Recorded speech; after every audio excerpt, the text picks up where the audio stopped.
States of matter, है ना। और हम जानते हैं आज तक हमने क्या देखा है स्टेट्स ऑफ मैटर के अंदर, there are 3 states of matter, solid, liquid and gaseous one, and at the same time these 3 states of matter depends upon number of factors. Out of that, the 2 factors are very important. Number 1 is, you can say, thermal energy, and number 2 is nothing but the interparticle force of attractions. So that is what we have seen. तो ये हमने यहाँ पर अभी तक discuss किया है। हमने ये भी डिस्कस कर दिया comparative properties of solids, liquid and gaseous one. तो कंपैरेटिव प्रॉपर्टीज भी हमने डिस्कस कर दिया।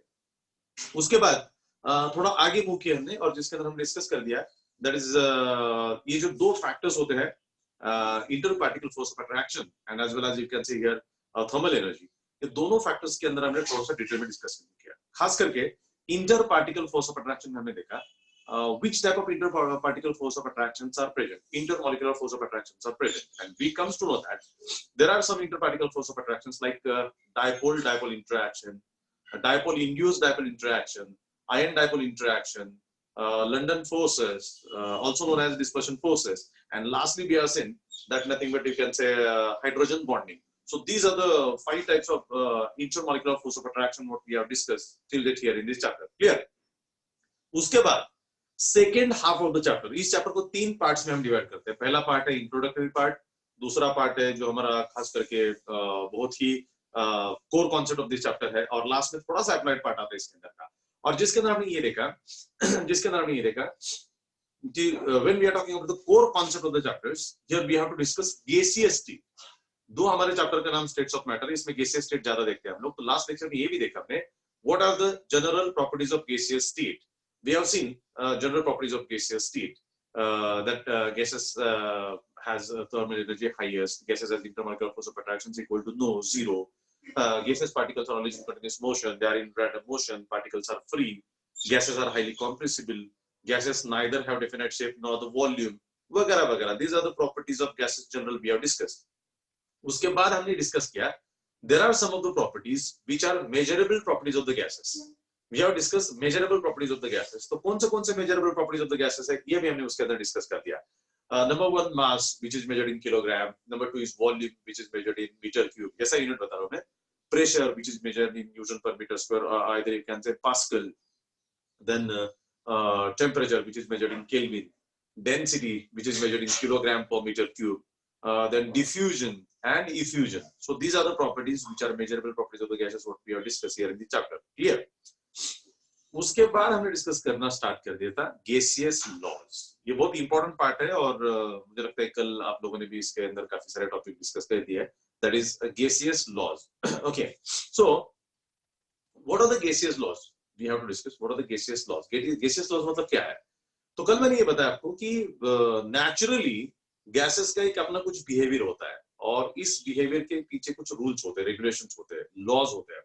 और ये जो नेचुरल लॉज होते हैं, these natural laws has been discovered by some scientists, और उन्हीं को गैसियस लॉज कहा जाता है।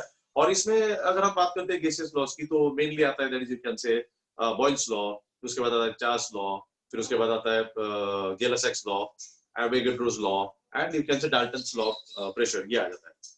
तो बेसिकली होता क्या है ना कि लॉज मतलब है क्या, these are naturally discovered no doubt, but at the same time these laws are nothing but the relation between pressure, volume, temperature and number of moles. Gaseous laws gives the relation between pressure, volume, temperature and number of moles This relation is given by gaseous, and that is what we discuss the gaseous laws. Clear? उसे हम लोग gaseous laws करके discuss करते हैं। तो कल हमने already discuss करना शुरू कर दिया था। These are the gaseous laws. Boyle's law gives the relation between pressure and volume. Charles law gives the relation between volume and temperature. Avogadro's law gives the relation between volume and number of moles. Gay-Lussac's law gives the relation of pressure and temperature. Dalton's law gives the relation between the partial pressures and pressures. ये हम discuss करते हैं। अभी हमने already कल Boyle's law discuss किया। Boils law का काफी सारा पार्ट हमने कल डिस्कस कर दिया। बॉयल्स लॉ, बॉयल्स साइंटिस्ट का नाम है, और इसने ये लॉ दिया which gives the relation between pressure and volume। उसके अंदर हमने कल क्या देखा था, देखिएगा। According to Boyle's law, pressure is inversely proportional to volume at a constant temperature and number of moles. According to bookish language, अगर आपके बुक के हिसाब से लैंग्वेज हम डिफाइन करना चाहेंगे, तो यहाँ पे हम ये डिस्कस करते हैं। प्रेशर इज इनवर्सली, मतलब for given fixed mass of a gas, fixed mass, अगर फिक्स्ड मास है तो नंबर ऑफ मोल्स भी क्या रहेंगे, फिक्स रहेंगे, क्योंकि नंबर ऑफ मोल्स क्या होते हैं, weight divided by molecular weight. So in that sense fixed mass of a gas, for fixed mass of a gas, pressure is inversely proportional to volume at a constant temperature. ऐसा भी पढ़ सकते हैं, कई सारे स्टेटमेंट तरीके से पढ़ सकते हैं. पहला स्टेटमेंट है, ये उसका मैथमेटिकल फॉर्म. मैथमेटिकल फॉर्म को हम लोग सिंप्लीफाई करते हैं. P is equal to proportionality के बदले कांस्टेंट आता है, P is equal to K upon V. इसका मतलब V इस तरफ लेंगे तो PV is equal to constant. This equation gives the alternative statements for Boyle's law. मतलब बॉयल्स लॉ का दूसरा स्टेटमेंट ये देता है, दैट यू कैन से ये वाला इक्वेशन. तो ये इक्वेशन का कहना क्या है, this is the product of pressure and volume. Product मतलब multiplication. This is the product of pressure and volume. So product of pressure and volume remains constant. Product of pressure and volume remains constant at a given temperature and number of moles. ऐसा वो आता है उसके अंदर. सो इसका मतलब होता है ऐसा कि PV is going to be constant. So अगर प्रेशर बढ़ेगा तो वॉल्यूम कम होता है, वॉल्यूम बढ़ेगा तो प्रेशर कम होता है, लेकिन any how that will be maintain constant. तो यहाँ पे डायग्राम में हमने कल देखा था कि इसके ऊपर अगर P इतना प्रेशर है, हम प्रेशर बढ़ाते हैं तो प्रेशर बढ़ाएंगे तो वॉल्यूम कम होता है, और प्रेशर कम करेंगे तो वॉल्यूम बढ़ता है. So this is the difference what we can see here in that sense. So ये प्रूव होता है pressure is inversely proportional to volume. Pressure बढ़ा देंगे वॉल्यूम कम होता है, प्रेशर रिलीज करेंगे तो वॉल्यूम बढ़ता है. So in that sense you can say here pressure is inversely proportional to pressure. और इसका मतलब ये भी होता है product of pressure and volume remains constant. तो suppose pressure is P1, volume is V1, pressure is P2, volume must be V2, and both will be equal. क्योंकि pressure बढ़ेगा तो वॉल्यूम कम होने वाला है. So this is followed. और finally equation आता है दिस. तो ये सारे बॉयल्स लॉ के अलग-अलग इक्वेशंस है.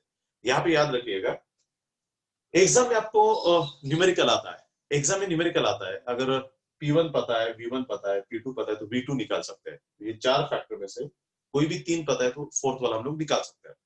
लेकिन सवाल ये है कि एग्जाम में इस फॉर्मेट में भी आ सकता है, इस फॉर्म में भी आ सकता है, इस फॉर्म में भी आ सकता है. ये अलग अलग उसके सिंप्लीफाइड फॉर्म्स है.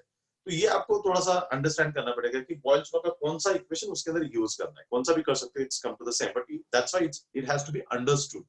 इसलिए I am insisting that it has to be understood. अगर हम लर्न करने की कोशिश करते हैं तो लर्निंग के आधार पर we won't be able to give that justice. फिर उतना जस्टिस उसके अंदर नहीं मिलेगा. Clear with this? So this is what we can say Boyle's law, जो हमने यहाँ पे इसके अंदर डिस्कस कर दिया. क्लियर? नाउ बॉयल्स लॉ का ग्राफिकल रिप्रेजेंटेशन भी आता है. ओके, बॉयल्स लॉ का ग्राफिकल रिप्रेजेंटेशन भी आता है. तो पहले बॉयल्स लॉ का ग्राफिकल रिप्रेजेंटेशन देखते हैं हम लोग किस तरीके से.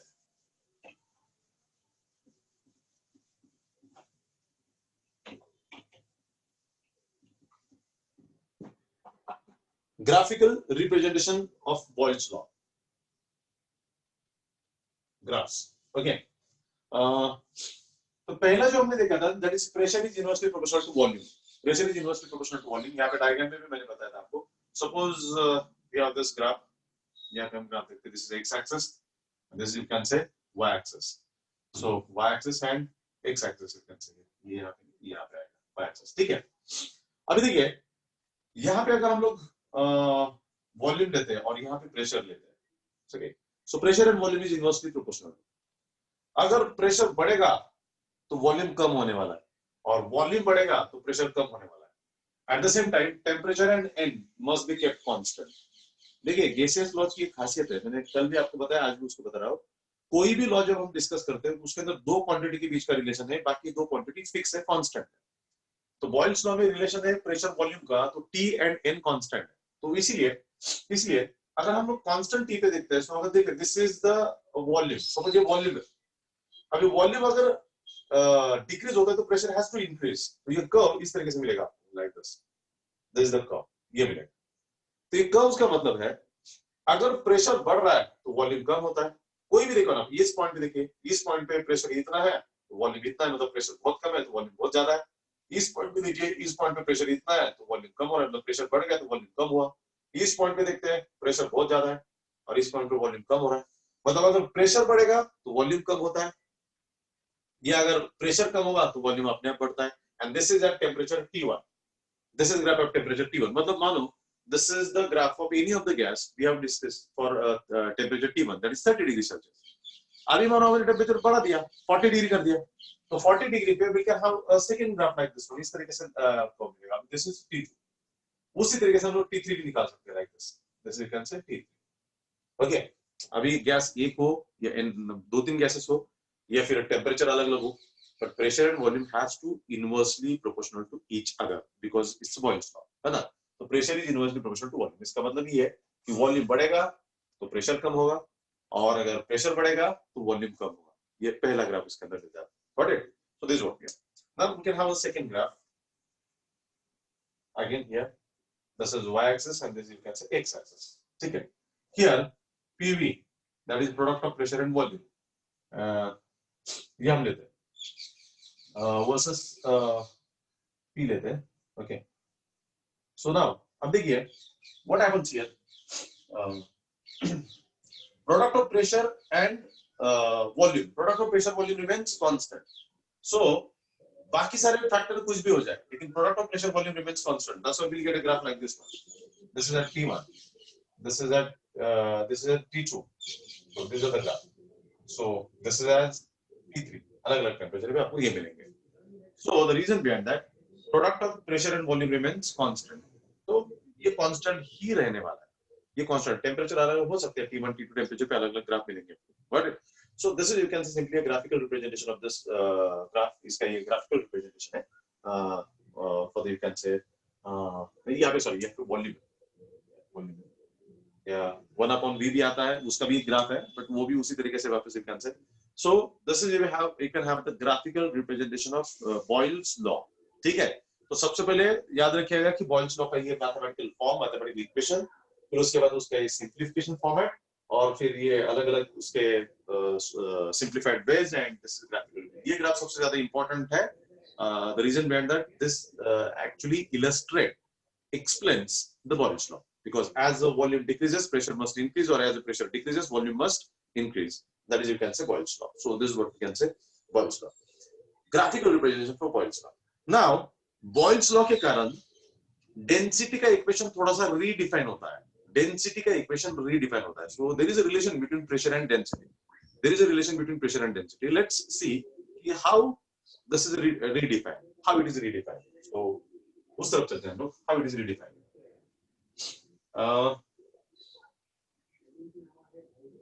ये इक्वेशन तो हम लोगों को चाहिए, ठीक है, बट याद रखिएगा ये आपको लर्न है।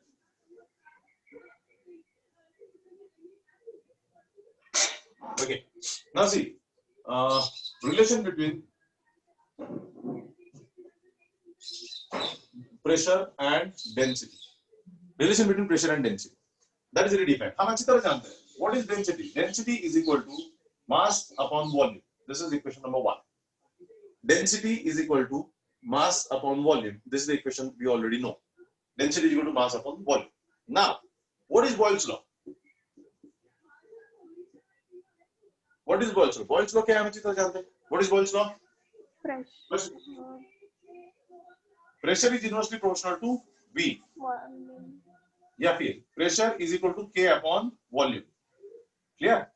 P is equal to K upon V, ये मिल जाता है। तो अभी देखिए अगर मुझे V निकालना है तो I can put P over here, so therefore we can say V is equal to K upon P, this is equation number 2, clear. अब देखिए ये वी कैन से इस इक्वेशन के अंदर हम रीअरेंजमेंट कर सकते हैं, या फिर इसके अंदर भी V है, इसके अंदर भी V है, तो V का वैल्यू हम सीधा यहाँ पे पुट कर सकते हैं, V का वैल्यू हम सीधा यहाँ पे पुट कर सकते हैं, क्लियर। या फिर ये V का वैल्यू निकालो, ये V का वैल्यू क्या आएगा देखिए, D is equal to M upon V, इसका मतलब है V is equal to M upon T, ठीक है। तो ये भी वैल्यू है ना, so we can सीधा V का वैल्यू जो है यहाँ पे रख सकते हैं, so this value can be put over here, so what we get here then, M upon D is equal to A upon P आएगा। अभी क्या करते हैं हम लोग, M को इस तरफ लेके जाते हैं, P को इस तरफ लेके आते हैं, so therefore P इस तरफ आएगा upon D is equal to K upon M, ये ऐसा आएगा। अभी K ऑलरेडी कांस्टेंट है और this M is nothing but the mass of the substance, और हमने लॉ के अंदर लिया था कि mass is fixed, that is the constant, तो टोटल फैक्टर कांस्टेंट बनता है, टोटल फैक्टर कांस्टेंट बनता है, that's why it's equal to K, this total factor K upon M is constant. Q constant, इसका भी रीजन है, याद रखिएगा K पहले से कांस्टेंट है, that is the proportionality constant, वो तो नहीं बदलने वाला, और M is a mass, mass is kept constant in case of Boyle's law. तो बॉयल्स लॉ के अंदर मास भी कांस्टेंट है, तो P अपॉन डी, तो P upon D is equal to K। इसका मतलब क्या होता है? इसका मतलब ये होता है pressure is directly proportional to density, ये होता है P upon D is equal to K। मतलब D अगर इस तरफ लेके आएंगे तो P is equal to KP, है ना, P is equal to KD।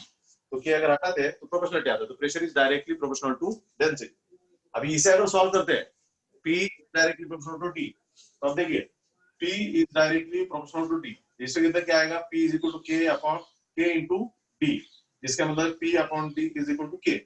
ठीक है, इसे सॉल्व करते हैं तो यही आता है, इसे हम सिंपलीफाई करते हैं, ये आता है। So in that sense you can say pressure and density is related here in this way, and this has been proved by Boyle's law। ये Boyle's law ने प्रूव कर दिया।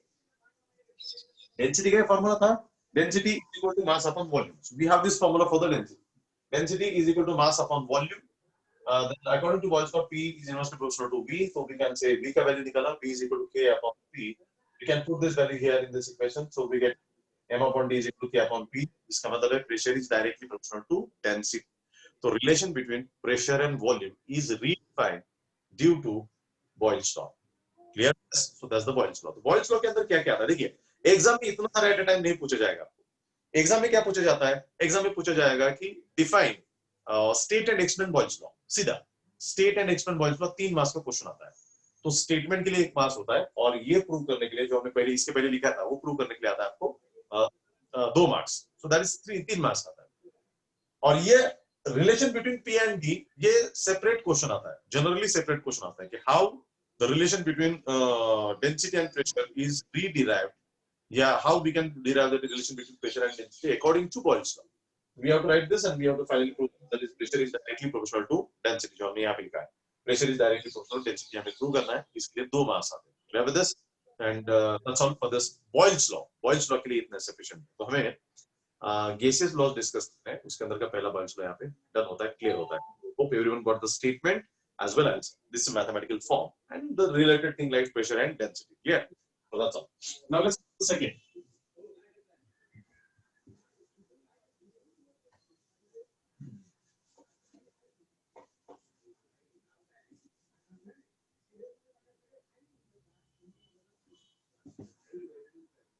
Okay, so second is nothing but the Charles law।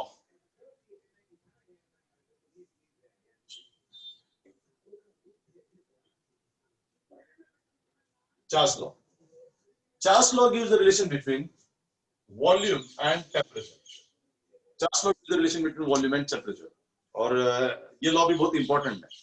हम बार-बार ये topic discuss करते हैं कि आज की तारीख में जितने सारे टेम्परेचर फिनोमेना हम लेते हैं और खास जितने सारे न्यूमेरिकल हमें सॉल्व करना है, हर न्यूमेरिकल के अंदर temperature has to be used in Kelvin, है ना।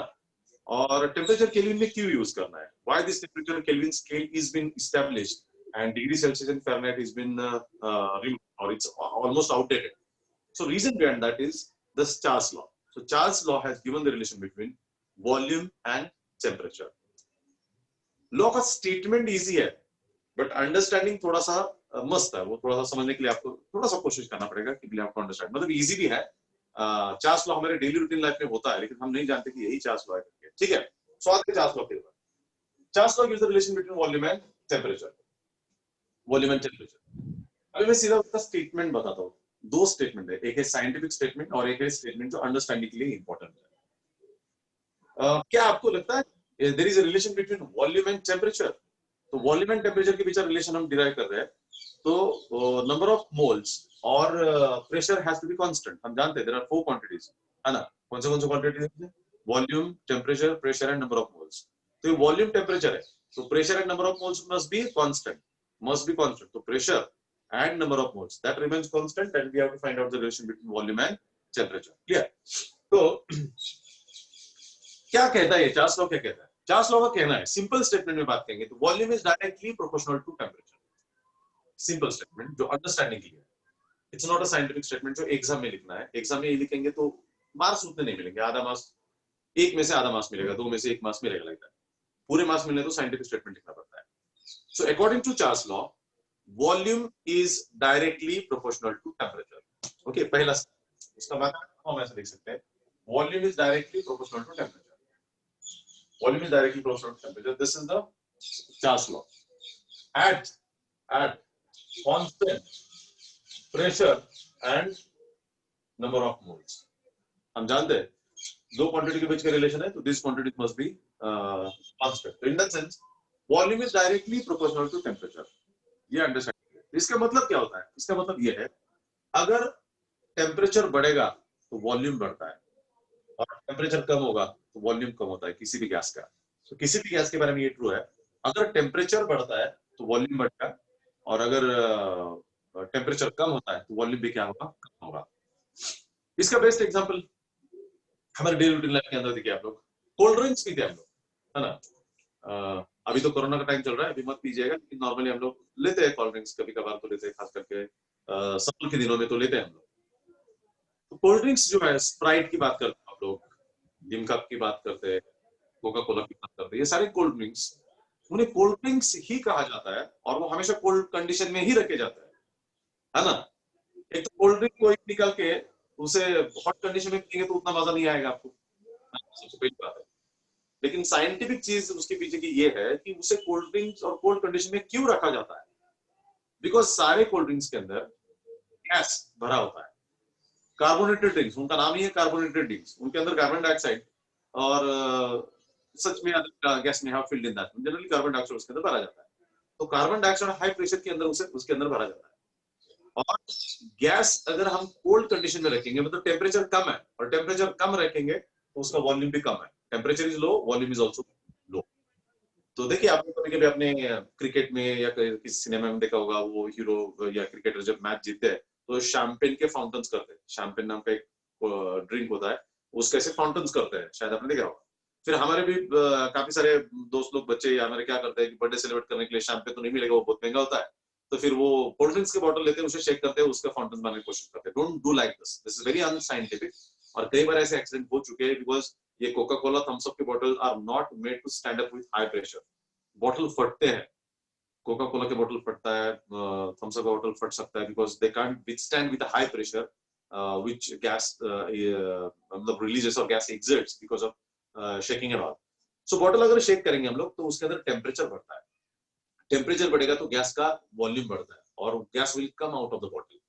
और if it won't get a space to come out then it will bottle will burst. Bottle burst होता है. सो इसीलिए कोल्ड ड्रिंक्स के अंदर जो गैस भरा होता है उस गैस का वॉल्यूम कम रखना है, इसलिए उसे कोल्ड कंडीशन में ही रखना जरूरी होता है.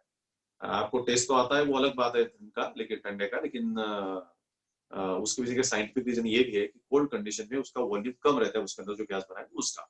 आप देखो बॉटल थोड़ा शेक करते हो तो उसमें से गैस बाहर आता है ना. ये एक उसके अंदर का. दूसरा हमारे डेली रूटीन लाइफ के एग्जांपल देखिए आप लोग. मैंने कल परसों एग्जांपल दिया था कि गाड़ियों के एक्सीडेंट होते हैं टायर बर्स्ट होने के कारण. ओके, बहुत सारा होता है. मतलब अगर गाड़ी बहुत ही ज्यादा तेज चलाते हैं, बहुत ही ज्यादा स्पीड में चलाते हैं और टायर और रास्ते उतने ठीक नहीं है तो टू व्हीलर फोर व्हीलर के टायर्स बर्स्ट होते हैं, है ना. टायर बर्स्ट होने के एक्सीडेंट्स होते हैं, ऐसे इंसिडेंट आपने देखे. तो टायर बर्स्ट होने का कारण ये है, टायर के अंदर एयर होता है, एयर है और एयर का अपना वॉल्यूम होता है. तो गाड़ी जब रुकी हुई है तो कोई प्रॉब्लम नहीं, एयर तो गर्म होता नहीं.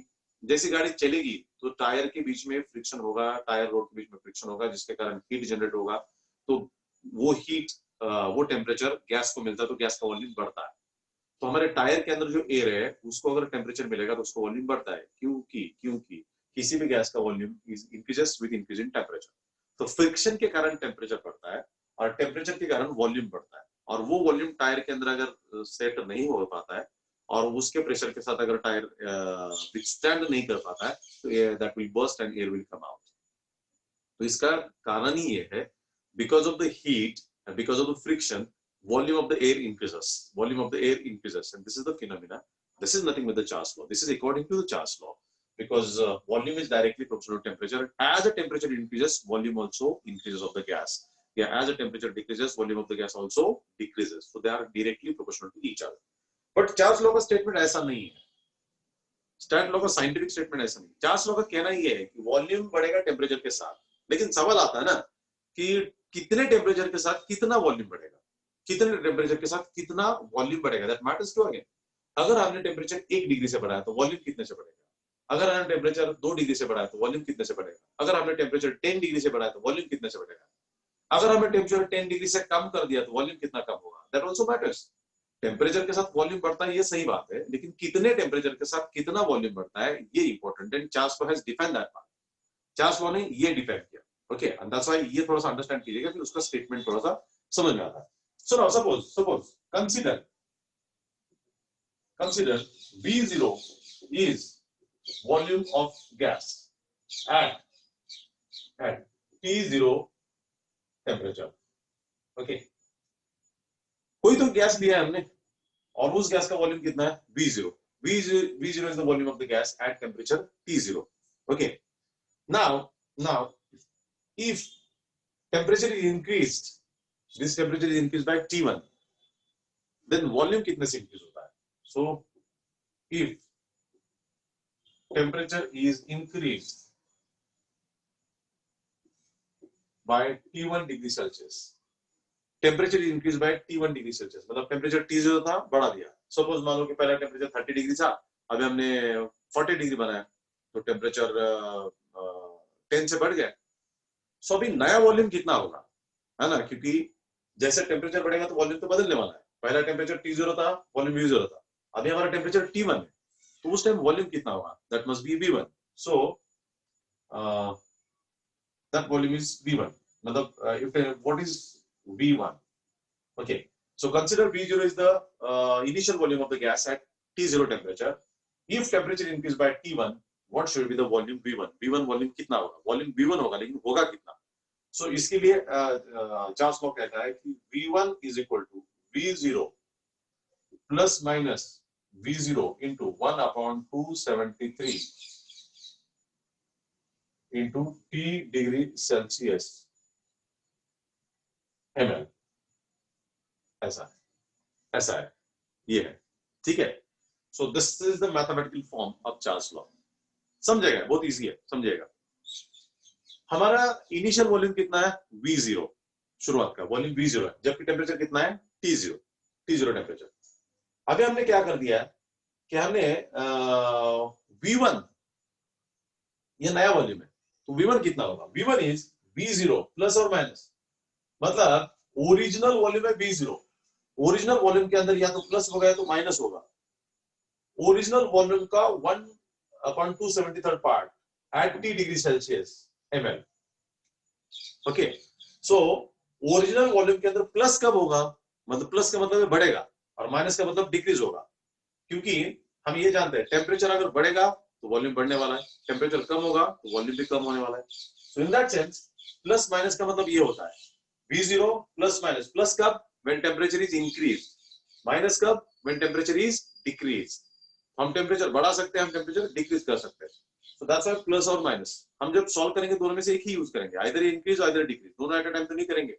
सो प्लस यूज कब करना है, when temperature is increased, minus कब यूज करना है, when temperature is decreased। So in that sense you can say V1 volume is V0 plus और माइनस, ओरिजिनल वॉल्यूम में या तो प्लस करना है तो माइनस करना है, कितना, ओरिजिनल वॉल्यूम का 273 पार्ट, ओरिजिनल वॉल्यूम का 273 part for every degree rise or fall in temperature T degree Celsius, जितने से बड़ा है उतने उससे मल्टीप्लाई करना है, that is the new ml volume. तो V0 के अंदर या तो प्लस होगा या तो माइनस होगा, ये टोटल फैक्टर, और टोटल फैक्टर क्या है, V0 into 1/273 into T degree Celsius. So उसको अब मैं अलग तरीके से आपको एक्सप्लेन करता हूँ। अब देखिए हमारे पास 1 लीटर वॉल्यूम है गैस का, हमारे पास गैस का 1 लीटर वॉल्यूम है और 30 डिग्री सेल्सियस टेम्परेचर है। अभी हमने क्या किया, उसको 1 डिग्री से बढ़ाया, 31 डिग्री सेल्सियस टेम्परेचर बढ़ा दिया, तो अभी वॉल्यूम तो बढ़ेगा।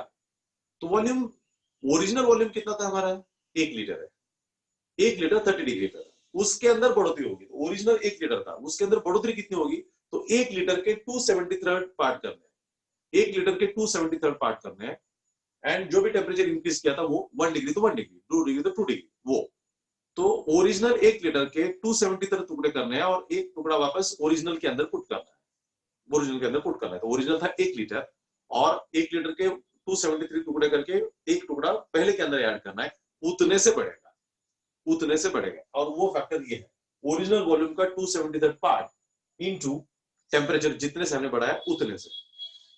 उसको मैथमेटिकली वापस एक बार देखते हैं, मैथमेटिकली देखते हैं। अब देखिए टेम्परेचर इंक्रीज और डिक्रीज, मैं यहाँ पे पहला केस लेता हूं, if temperature is increased, increase, तो इक्वेशन क्या आएगा? Suppose temperature is increased by 1 degree Celsius. Temperature is increased by 1 degree Celsius. ये 1 degree Celsius. तो V1 क्या होगा? V1 is equal to V0 plus, अभी इंक्रीज होने के कारण इधर से प्लस आएगा, plus original volume V0 into 1/273 into temperature कितना है? 1 डिग्री सेल्सियस mm, ठीक है, इतना रहेगा। अब देखिए मैं टेम्परेचर 2 डिग्री से बढ़ाता हूँ, 2 डिग्री से, तो ये इक्वेशन क्या बनेगा? V1 is equal to V0 plus V0 into 1/273 into 2 degree Celsius ml। अब देखिए बाकी सब सेम है, चेंज कहां पे होता जा रहा है? चेंज यहाँ पे, हमने जो टेम्परेचर यहाँ पे लिया है, दिस टेम्परेचर, ये टेम्परेचर यहाँ पे बदल रहा है, 1 डिग्री 2 डिग्री, हम टेम्परेचर 1 माने तो 1 डिग्री हुआ, टेम्परेचर 2 लिया तो 2 डिग्री हुआ, ऐसा 3 4 4 करते हैं हम लोग, चलता है। अभी मैं ऐसा करता हूँ, टेम्परेचर सीधा 273 डिग्री से बढ़ाता हूँ, 273 डिग्री से बढ़ाता हूँ, टेम्परेचर सीधा 273 डिग्री से बढ़ा है। What will happen then? This equation will become V1 is equal to V0 plus V0 into 1/273 into 273, ऐसा आएगा। तो ये ब्रैकेट में लेते हैं और दैट इज द ml। अभी इसे सॉल्व करते हैं, V0 plus V0 1/273 चला जाएगा, ठीक है ना? V0 plus V0 that is twice V0 ml। This is V1। अभी इसका मतलब समझिएगा, अगर आपको ये इक्वेशन समझ में आया तो उसका मतलब समझिएगा। चार्ल्स लॉ का कहना ये है कि ओरिजिनल वॉल्यूम में प्लस होता है या तो माइनस होता है, V0 upon 1/273 V0 into 1/273 into T degree Celsius, इतने से। तो इसका मतलब देखिए, पहले केस में हमने टेम्परेचर 1 डिग्री से बढ़ाया, दूसरे केस में हमने टेम्परेचर 2 डिग्री से बढ़ाया तो 2 आया, फिर हमने 273 से टेम्परेचर बढ़ाया सीधा 273 डिग्री सेल्सियस, तो 273 डिग्री सेल्सियस, तो यहाँ पे आ गया, तो कट होके V0 बनता है, so this becomes twice V0 मतलब डबल द वॉल्यूम। तो हमने अगर शुरुआत में 1 लीटर लिया है तो ये कितना बनेगा? अभी 2 लीटर बनेगा, एग्जैक्टली डबल बनेगा। अगर हम टेम्परेचर, किसी भी गैस का टेम्परेचर 273 से बढ़ाते हैं, तो किसी भी गैस का टेम्परेचर 273 से बढ़ाते हैं तो उसका वॉल्यूम डबल होगा। हमारे पास 1 लीटर है तो 2 लीटर बनेगा, हमारे पास 5 लीटर है तो उसका 10 लीटर बनेगा, हमारे पास 10 लीटर है तो उसका 20 लीटर बनेगा। जितना भी वॉल्यूम इनिशियली हमारे पास है उसका डबल बनेगा जब टेम्परेचर 273 से बढ़ाया जाता है। Isn't it? The कारण उसका ये है, the reason behind this is is nothing but when temperature is increased by T degree Celsius, original volume के अंदर V0 into 1/273 part into temperature, इतने से वॉल्यूम बढ़ता है, ऐसा चार्ल्स लॉ का कहना है। तो चार्ल्स लॉ सिर्फ इतना नहीं कहता है, चार्ल्स लॉ ये तो कहता ही है कि volume of gas increases with increase in temperature, volume of gas increases with increase in temperature, but this is not only the case. By how much volume increases for every degree rise or fall in temperature, for every degree rise or fall in temperature। तो इसके बारे में statement अभी ऐसा आता है, Charles law का statement ये आता है, volume of a given mass of a gas, कोई भी गैस होगा तो volume of given mass of a gas increases और डिक्रीजेस, वॉल्यूम इंक्रीजेस और डिक्रीजेस बाय, इंक्रीजेस और डिक्रीजेस यहाँ पे लिखा हमने, वॉल्यूम इंक्रीजेस और decreases by 1/273 of its original volume for every degree rise or fall in temperature, rise plus fall minus। okay, so आप temperature 1 degree से बढ़ा दो वॉल्यूम बढ़ेगा, आप टेम्परेचर 1 डिग्री से कम करो वॉल्यूम कम होगा, लेकिन कितने से?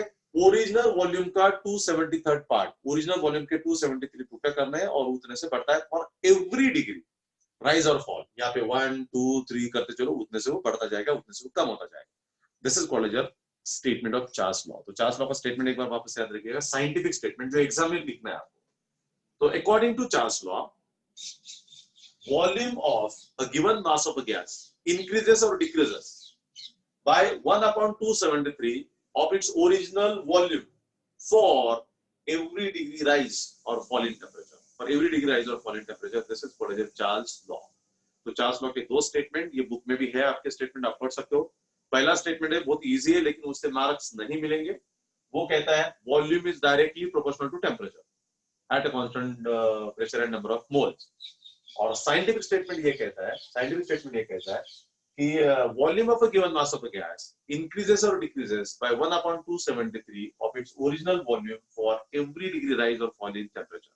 For every degree rise or fall in temperature is what we can say Charles law. इसे कहा जाता है Charles law. Clear with this? So this is what we can say Charles law.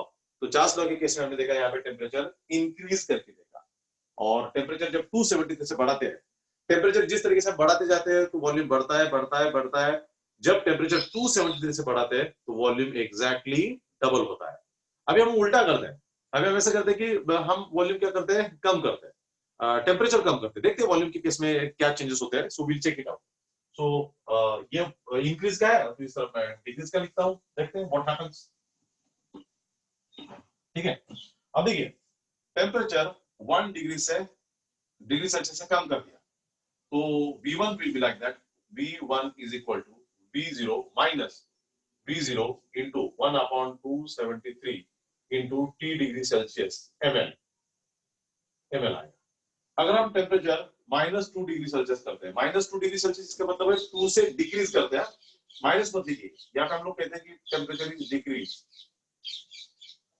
-2 degree Celsius temperature और 2 से कम करना, दोनों बहुत different quantities है।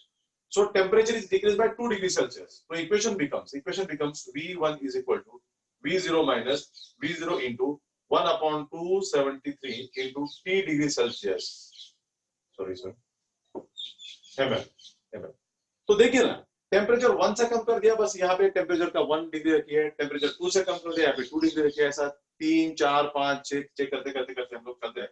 यहाँ पे मैं टेम्परेचर 273 से कम करता हूँ, 273 से कम करता, तो 273 से टेम्परेचर अगर कम करते हो तो इक्वेशन देखिए V1 is equal to V0 minus V0 into 1/273 into 273 ml इतना आता है। ठीक है, तो अभी इसे भी सॉल्व करते हैं तो 273 गायब हो जाता है। सो V1 is equal to V0 minus V0 मतलब जीरो। अब देखिए इसका मीनिंग ये है, अगर हमने गैस का टेम्परेचर 273 से बढ़ा दिया तो उसका वॉल्यूम डबल होता है, ट्वाइस V0, मतलब ओरिजिनल वॉल्यूम के डबल होता है, 1 लीटर का 2 लीटर होता है। और अगर हमने टेम्परेचर डिक्रीज कर दिया तो टेम्परेचर डिक्रीज करने के बाद वॉल्यूम कम होता जाता है, और हमने टेम्परेचर का 273 से डिक्रीज कर दिया, तो वॉल्यूम की बात करते हैं तो वॉल्यूम बिकम्स जीरो, मतलब 1 लीटर का जीरो वॉल्यूम होता है। And this is very hypothetical condition because how it happens that any of the gas acquires the zero volume का मतलब गैस को गायब होना है, गैस कहीं तो गायब हो जाता है। how it's possible? This is hypothetical conditions. Hypothetical मतलब bit imaginary type का condition होता है, वो अचीव करना मुश्किल बात है। गैस है, कुछ तो वॉल्यूम एक्वायर करेगा, कुछ तो वॉल्यूम। हमारे घर के अंदर भी आप देखते हो, हमारे घर के अंदर हम लोग वाटर वेपर्स लेते हैं, हमारे घर के अंदर वाटर वेपर्स को हम कंडेंस करते हैं, कंडेंस करेंगे तो कुछ तो वाटर बनता है ना। मानो हमने वाटर वेपर्स पकड़ लिया और उन्हें कंडेंस कर दिया तो वाटर बनेगा, और उस वाटर को हमने फ्रिज में डाल दिया तो उसका आइस बनेगा। बट आइस बनेगा लेकिन गायब तो नहीं होगा।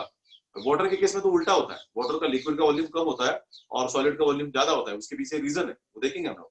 कभी कभी आपने एक्सपेरिमेंट किया होगा घर में, हमारे समर के दिनों में वगैरह हम लोग प्लास्टिक बॉटल में पानी भर के फ्रीजर के अंदर रख देते हैं ठंडा होने के लिए, और दुर्भाग्य से भूल जाते हैं, और भूलने के बाद देखते हैं कि वाटर का शेप बिगड़ जाता है ना, वाटर का शेप बिगड़ जाता है। या फिर ग्लास में, कांच के ग्लास में किसी बर्तन में रखेंगे तो उसमें से बर्फ बाहर आता है, आइस बाहर आता है। तो वाटर के केस में, वाटर जब सॉलिडिफाई होता है तो उसका वॉल्यूम बढ़ता है देन द वाटर, है ना, वाटर से वॉल्यूम बढ़ता है। लेकिन जनरली किसी भी गैस के अंदर I can understand, we can say it's an anomalous behavior of the water, but there is a reason behind that. Okay, there is a reason behind that why the volume of water increases and why the density of ice is more than the density of water is more than the density of the ice. Reason है उसके पीछे, कभी time मिला तो बता दूंगा उसके अंदर, या फिर 12th में तो वो चैप्टर है, उसके अंदर वो रेफरेंस आ ही जाता है। यहाँ पे हम डिस्कस कर रहे हैं, चार्ल्स लॉ ने ये जो बताया कि volume is directly proportional to temperature. If volume increases temperature also increases, If volume decreases, temperature also decreases. This is the statement of, you can say, Charles law. लेकिन scientific statement क्या कहता है? Scientific statement ये कहता है कि volume of a given mass of a gas increases or decreases. इस तरफ increases और इस तरफ लिखा है decreases. Volume of a given mass of a gas increases or decreases by 1/273 of its original volume for every degree rise or fall in temperature. Temperature 1 degree से बढ़ा दो, उसी हिसाब से वॉल्यूम बढ़ेगा. टेम्परेचर 1 डिग्री से कम करो, उसी हिसाब से उसका वॉल्यूम कम होगा. और फाइनली अगर हम टेम्परेचर 273 से बढ़ाते हैं तो वॉल्यूम डबल होता है. We have seen that. अगर हम टेम्परेचर 273 से कम करते हैं तो वॉल्यूम एग्जैक्टली 0 बनता है. और any of the gas acquiring the 0 volume, this is completely hypothetical condition. This is completely hypothetical condition. This is simply impossible. So we have to have the graphical representation of this one. तो हमें उसका graphical representation देखना पड़ेगा. Let me know how much time is there. कितना time बचा है हमारे लिए? Okay, I think so. Time is over. Time is over. We'll meet tomorrow with a graphical representation of this Charles law, but need to go through this. I will appeal each and everyone who is attending lectures. Please go through this topic well. Charles law का थोड़ा सा mathematical form और statement थोड़ा सा difficult as compared to other statement. बाकी सारे statement बहुत easy है. ये भी statement easy है. थोड़ा सा read कीजिएगा, learn कीजिएगा. तो फिर कल का topic आपको graphical representation अच्छी तरह उसका समझ में आएगा. Clear with this? So thank you very much. See you tomorrow with the topic. Thank you very much.